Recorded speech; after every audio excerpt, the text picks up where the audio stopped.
الشيخ محمد بن عبد الوهاب ابن سليمان التميمي. بسم الله الرحمن الرحيم. اعلم رحمك الله أنه يجب علينا تعلم 4 مسائل. الأولى العلم. الحمد للہ وکفا وسلام علی عبادہ الذین اصطفیٰ اما بعد. اسی صبر کے متعلق ایک بات اور عرض کرنا ہے جس کی بڑی ضرورت آج ہے، وہ یہ ہے کہ قرآن ایک ایسی کتاب ہے، قرآن ایک ایسی کتاب ہے، اللہ تعالیٰ کا ایک نظام ہے کہ جب اللہ تعالیٰ اپنی کتاب لے کے نبی کو بھیجتا ہے تو اللہ کے نبی جب اللہ کی کتاب قوم کے سامنے پیش کرتے ہیں تو پھر بڑی مشکلات آتی ہیں نبی کے لیے، پیش کرنے والوں کے لیے. سورۃ البقرہ میں دیکھیں، موسیٰ علیہ السلام کو جب اللہ نے تورات نامی کتاب دیا اور لے کر کے قوم کے سامنے آئے، بھائی اللہ تعالیٰ نے تورات نامی کتاب دیا تمہارے عمل کے لیے، تو ذرا سوچو بنی اسرائیل نے کیا کہا؟ موسیٰ ہم نہیں مانیں گے، لن نؤمن لک حتی نری اللہ جہرا. ہو سکتا ہے کہیں تم راستے سے کیا گارنٹی ہے کہ تو اللہ کی کتاب ہے؟ ذرا سوچو. موسیٰ کلیم اللہ کو ہمیشہ سچ کہتے تھے بدور، لیکن جب آج اللہ کی کتاب لے کر کے آئے تو کیا کہتے ہیں؟ تم جھوٹے. ہو سکتا ہے راستے ہی سے کہیں خرید کر کے لے کے آ گئے ہو، کوئی گارنٹی ہے؟ کوئی کیسے تمہاری بات مان جائے؟ ساری زندگی موسیٰ علیہ السلام کی گزری ہوئی تھی، کبھی جھوٹا نہیں پایا تھا، لیکن جیسے قوم کے سامنے بیان کیا یہ اللہ کی کتاب ہمیں ملی ہے، فوراً ہم نہیں مانیں گے. لن نؤمن لک حتی نری اللہ جہرا، ہم آپ کی بات نہیں سنیں گے، تصدیق نہیں کریں گے جب تک کہ اللہ تعالیٰ کو دیتے ہوئے، تم پکڑتے ہوئے اور اللہ تعالیٰ کو دیتے ہوئے اپنی آنکھوں سے ہم نہ دیکھ لیں، جب تک اللہ تعالیٰ ہم لوگ گواہ نہ بنائیں. بھائی بنی اسرائیل گواہ رہو، ہم اپنی کتاب موسیٰ کو دیتے. اللہ کتنی کڑی شرط رکھی، یہ کوئی معمولی توہین تھی. اسی اللہ کے نبی علیہ السلام کو ایک مرتبہ جب تکلیف دی گئی، کسی نے کچھ بد کلامی کی، صحابہ کو بڑا غصہ آیا، لوگ گردن مار دیں. بدبخت آپ کی شان میں ایسی گستاخی. آپ نے فرمایا چھوڑ دو اس کو، ذرا غور کر، چھوڑ دو. ہمارے بھائی موسیٰ کو اس سے بھی زیادہ ستایا گیا تھا، لیکن ہمارے بھائی موسیٰ نے صبر کیا. دیکھو موسیٰ علیہ السلام کو اتنی تکلیف دیا کہ اللہ کے رسول باقاعدہ پیش کر رہے ہیں. اور ایک حدیث آپ کو بتا دیں، یہ دعوت کا مسئلہ چل رہا ہے واللہ، اسی لیے نبی علیہ السلام نے ارشاد فرمایا، یہ نبی کے وارثین، علماء، دعات، مبلغین جو ہیں جن کو دعوت کا کام کرنا ہے، ان کے لیے تو خصوصی طور پر اللہ کے نبی کا کیا فرمایا؟ جب تم پر کوئی مصیبت آئے تو میری مصیبت کو یاد کر لینا. اللہ اکبر. کیا فرمایا؟ جب بھی تمہیں کوئی تنگ پریشانی آئے، کوئی مصیبت آئے، تو مصیبت تم پر آئے تو ذرا میری مصیبت کو یاد کر لینا، تو ساری مصیبتیں آسان ہو جائیں گی تمہارے لیے. کیا مطلب؟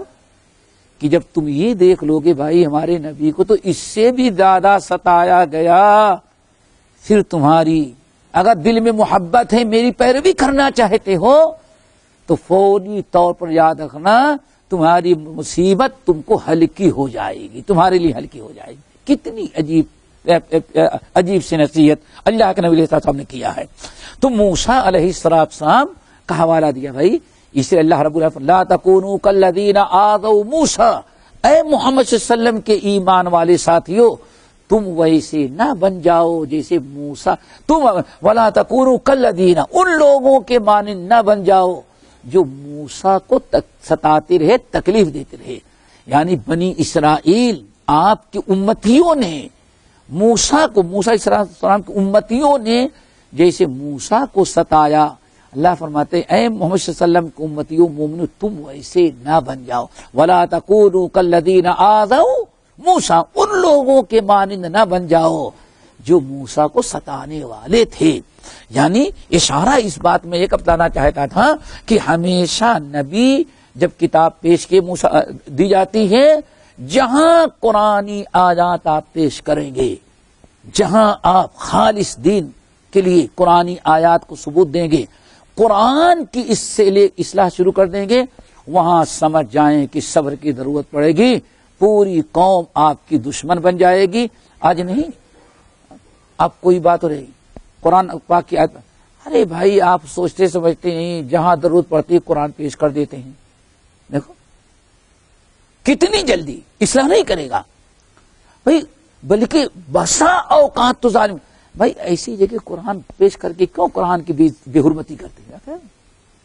ایسے لوگ بھی ملتے ہیں آج معاشرے میں ہیں۔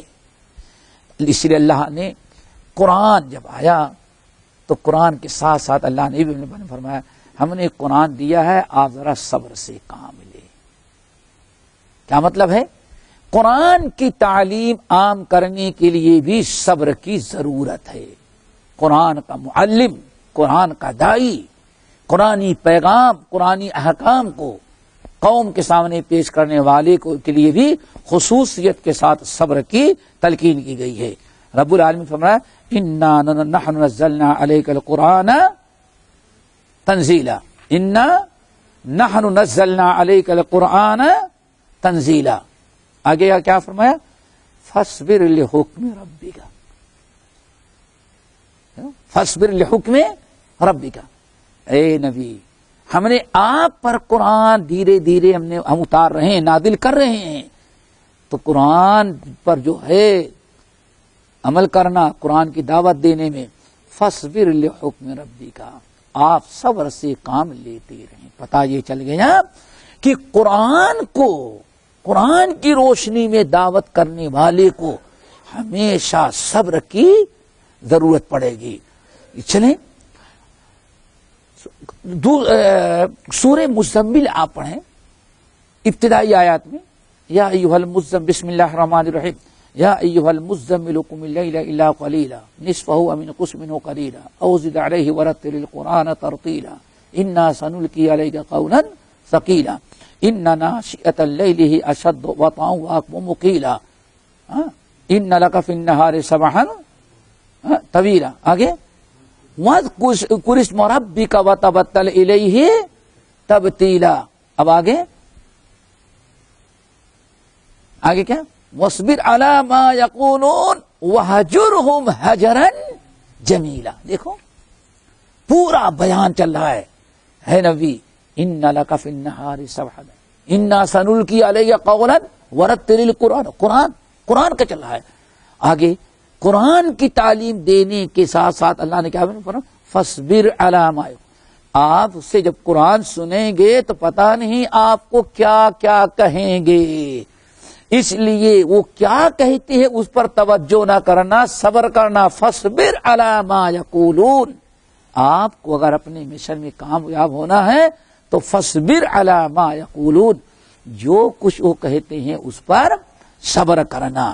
اسی لیے نبی علیہ الصلوۃ والسلام ہمیشہ صبر کرتے رہے، یہاں تک کہ آپ نے جب لوگوں نے آپ کو زخم پہنچایا غزوہ احد کے اندر، لہو لہان کیا، خون پوچھتے جاتے تھے، دھلا جا رہا ہے، مرہم پٹی ہو رہی ہے، لوگ طرح طرح کی باتیں کر رہے ہیں، اللہ رسول کیا فرماتے ہیں؟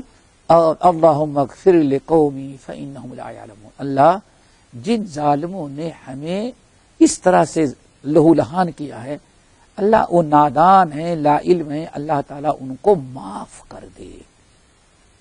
اللہم اغفر لقومی فانہم لا یعلمون، اللہ میری اس قوم کو معاف کر دینا، مغفرت کر دینا، ان کو سزا نہ دینا۔ کیوں؟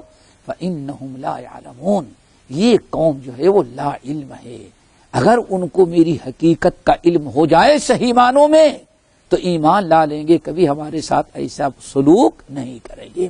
اس لیے ہمیشہ اس چیز کا بھی خیال رکھنا چاہیے، جہاں بھی قرآن لے کے کھڑے ہو جائیں گے، کتاب اس قرآن و حدیث لے کر کے، وہاں یقیناً آپ کو صبر کرنا پڑے گا۔ اسی لیے ہم دیکھتے ہیں پوری تاریخ اسلام کو، خود اپنے بر صغیر کو لے لیں، بر صغیر کو جب شاہ اسماعیل شہید رحمت اللہ علیہ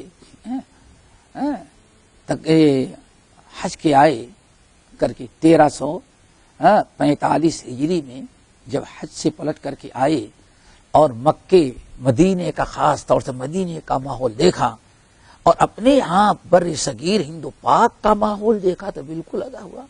تو بڑے غور فکر کیے کہ آخر ہمارے بر صغیر کے قوم جو ہے بگڑی ہوئی قوم جو ہر قسم کے شرک و بدعات میں قرآن کا سے اتنی دوری ہو گئی ہے. یہ بنا دیا گیا ہے قرآن سمجھنے کے لیے تو بہت سارے علم کی ضرورت ہے. قرآن سے اس طرح سے دور کر دیا گیا ہے تو اصلاح کیسے ہوگی؟ عرب کے اندر جو اصلاح ہو رہی ہے وہ قرآن کے ذریعے اور حدیث کے ذریعے. تو شاہ صاحب جانے کے بعد قرآن پاک کا فارسی زبان میں ترجمہ کیا. فارسی زبان میں ترجمہ کیا تاکہ چونکہ اس وقت بر صغیر کی سب سے بڑی زبان جو عام طور پر لکھی پڑھی جاتی تھی وہ تھی فارسی. کئی صدیوں تک ہندوستان کی زبان جو تھی وہ فارسی تھی، بڑی زبان. اس لیے اسی فارسی زبان میں ترجمہ کر دیا. جب ترجمہ کر دیا تو وہی شاہ صاحب کو ماننے والے جو تھے دہلی میں کتنے لوگ ایسے ہو گئے جو کفر کا فتویٰ لگا دیا. ابھی تک منطق، فلسفہ، فقہ سب کچھ پڑھایا. ہمارے پیر مرشد ہیں، ہمارے استاد ہیں. اور جہاں انہوں نے ترجمہ کیا فارسی میں اور ترجمہ پڑھ کر کے لوگ اب ذرا سا اصلاح کرنے لگے. بھائی ہم لوگ تو ایسے کرتے ہیں اور قرآن میں تو یہ لکھا ہوا ہے. اب جہاں قرآن پڑھ کر کے شرک و بدعات مٹنے لگا آپ ساری پبلک جو ہے ہندوستان کی جوش میں آ گئی. بر صغیر کی قوم کفر کا فتویٰ دیا اور کچھ لوگوں نے قتل کا فتویٰ دیا. یہ قرآن کا ترجمہ کیا کافر ہوگا اس لیے اس کو قتل کر دینا چاہیے. صرف قرآن کا ترجمہ کر کے پیش کیا. تو جہاں قرآن پیش کیا جائے گا آدمی لوگ سمجھتے ہیں کہ ہاں اہل باطل سمجھتے ہیں گمراہی کے اور ضلالت کے دعوت دینے والے سوچتے ہیں اب اگر قرآن کی بات لوگوں کے دل میں قرآن کا تقدس ہے، مومن اس پر ایمان رکھتا ہے، اس کی بات اگر مان لے سن لے گا تو ہماری بات چھوڑ دے گا. اسی لیے فوراً شاہ صاحب کو پر کفر کا فتویٰ لگایا. اور واقعی شاہ صاحب رحمۃ اللہ علیہ خطبہ دے رہے تھے، ایک مسجد میں وضو کر رہے تھے، بیٹھے تھے اور دشمنوں نے انعام لینے کے خاطر ظالموں نے قاتلانہ حملہ کیا لیکن اللہ نے شاہ ولی اللہ کو بچا لیا. اسی طرح سے جب بھی یہاں دیکھتے ہیں غور کرتے ہیں آخر ذرا سوچو مجدد الفسانی سرہندی رحمۃ اللہ علیہ کو آخر کس لیے 2 سال تک پورے بر صغیر کا سب سے خطرناک جیل جو تھا اور جہاں بڑے بڑے ڈاکو چور سب سے خطرناک قسم کے مجرم جو رہتے تھے وہ گوالیئر کے جیل میں ڈالے جاتے تھے. پورے بر صغیر کا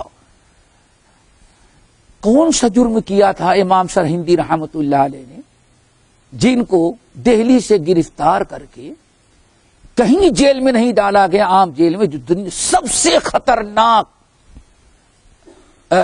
قیدی جہاں رہتے تھے گوالیئر کے اندر ڈالا گیا تاکہ وہاں یہ کچھ باتیں ایسی کریں گے تو وہاں کے جیل میں رہنے والے ان کو قتل کر ڈالیں. کیوں؟ جیل میں پتہ نہیں کتنے قاتل موجود ہیں ظالم. کیا جرم تھا؟ بس یہی کہتے تھے یہ چیز قرآن و سنت سے ثابت نہیں ہے، اتنا ہی جرم تھا. جیل میں ڈالا گیا لیکن دائی صبر کرتا ہے. جیسے جیل کے باہر آزاد تھے وہاں دعوت دے رہے تھے، جیل میں ڈالے گئے تو جتنے بڑے بڑے کرمنل 10 نمبری چور ڈاکو بدماش جس سے لوگ پولیس بھی ڈرتی تھی اسی لیے ساروں کو ایک جگہ اکٹھا کیا تھا. شاہ سید احمد شرح مجدد الفسانی رحمۃ اللہ علیہ انہی کو بیٹھا کر کے دین کی تبلیغ شروع کر دیا. انہی کو سمجھایا، انہی کو بتایا بھائی دیکھو یہ قرآن ہے، یہ نبی کی سنت ہے، یہ ایسا ہے ایسا ہے. الحمدللہ 2 سال میں پتا چلا کہ سب سے بڑے اس وقت یعنی وہ دو جیل میں جتنے تھے سب ان کے ہاتھ پر بیعت کیے کفر و شرک سے بعد رہنے سے، اور ان کا ساتھ دینے کے لیے تیار ہو گئے. جیل میں رہ کر کے اتنی بڑی فوج ان کی تیار ہو گئی، اتنی بڑی فوج تیار ہو گئی. بعض لوگ کہتے ہیں کہ وہاں سے جیل سے آزاد کرنے کے ایک سبب یہ بھی تھا کہ اس وقت جہانگیر وغیرہ کو ڈر ہوا جتنے نمبری ڈاکو خونی ہے وہ تو اس کے ساتھ ہو گئے ہیں، اگر ان کو چھوڑ دیا گیا تو کہیں ایسا نہ ہو کہ ہنگامہ کھڑا کر دیں، اس لیے سب کو نکالا. الحمدللہ. شیخ الاسلام مولانا ثناء اللہ امرتسری رحمۃ اللہ علیہ کے استاد مولانا احمد اللہ صاحب امرتسری، غالباً ان کی وفات 1916 میں ہوئی ہے. یہ سب سے پہلے انسان ہیں جنہوں نے امرتسر کے اندر، پنجاب امرتسر میں درس قرآن شروع کیا تھا. مسجد کے اندر درس دیتے تھے. کہتے ہیں ایک دن میں نے خواب میں دیکھا مولانا احمد اللہ صاحب امرتسری رحمۃ اللہ علیہ، جو مولانا ثناء اللہ امرتسری کے پہلے بڑے استاد اور بڑے دیندار تھے الحمدللہ، اور بڑی دین کی خدمت کی. کہتے ہیں کہ جب میں نے درس قرآن شروع کیا تو کچھ ہی دنوں کے بعد میں نے خواب میں دیکھا کہ ہمارے گھر کے سامنے سے روڈ پر بہت بڑا مظاہرہ ہو، بہت بڑا جلوس نکلا ہے اور بڑے ماتم ہو رہے ہیں، پریشان، جیسے محرم کا ماتم آج لوگ سینہ پیٹنے والے کرتے ہیں، بدماش شیطان. میں سوچا کہ کیا کر رہے ہیں یہ لوگ. کہتے ہیں میں نے نکل کر کے باہر سے پوچھا بھائی آپ لوگ کون ہیں؟ تو پتا چلا کہ آگے والا ابلیس اور پیچھے والے سب شیطان ہیں. کیوں ماتم کر رہے ہو؟ کہا کہ صدیوں سے ہم نے یہاں کے باشندوں کو گمراہ کیا تھا، لیکن احمد اللہ نے اس مسجد میں قرآن کا درس دینا شروع کر دیا ہے. جہاں درس قرآن لوگ سنیں گے تو ہماری صدیوں کی محنت رائے گاہ ہو جائے گی. اب ذرا سوچو، جہاں قرآن آتا ہے وہاں اس قسم کی حرکتیں لوگ کرنے لگتے ہیں. کیوں؟ قرآن و سنت کی جو تعلیم ہوتی ہے وہ سمجھو ایک قسم کا علاج ہوتا ہے. اس لیے اہل باطل یہ سوچتے ہیں کہ اگر اس کی کتاب و سنت کی دعوت عام ہو جائے گی تو پھر ہمارے بہت سارے آمدنی اور بہت سارے ہمارے مسائل ختم ہو جائیں گے. اسی لیے اللہ کوشش کرتے دشمن بن جاتے ہیں، مخالفت کرتے ہیں.